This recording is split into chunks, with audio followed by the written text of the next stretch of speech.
Hello दोस्तों, राधे राधे, जय सीताराम, हर हर महादेव।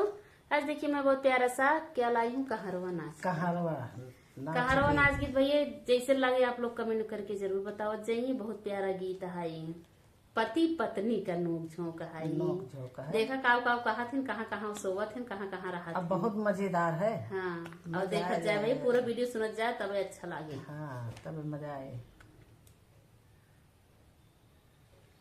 छोटी करैली नरम बतिया, कहाँ रहा धोखे बजाऊ अधिकी रतिया, कहाँ रहा धोखे बजाऊ अधिकी रतिया।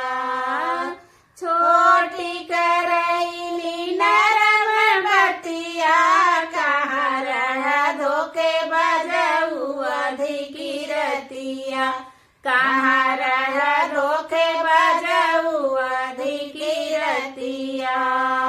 खेतवा में हेरे खलिहनवा में हेरे, खेतवा में हेरे खलिहनवा में हेरे, हेरिया हम तो पड़ोसन खटिया, कहाँ रहा धोखे बजाऊ अधिकी रतिया, कहाँ रहा धोखे बजाऊ अधिकी रतिया।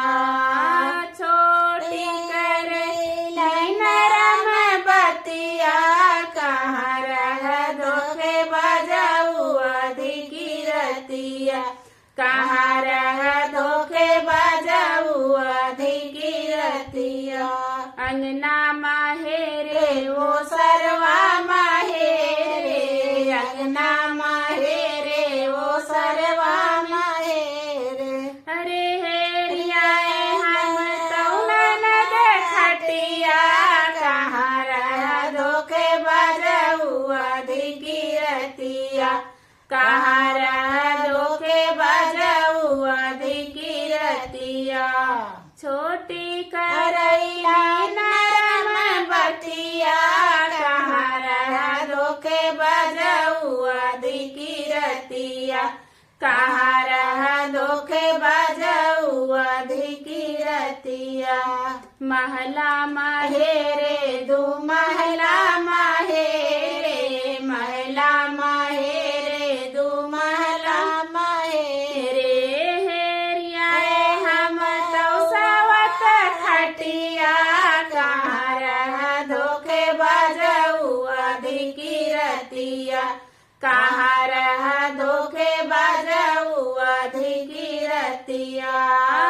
छोटी करैली नरम बतिया, कहाँ रहा धोखे बजाऊ अधिकी रतिया, कहाँ रहा धोखे बजाऊ अधिकी रतिया।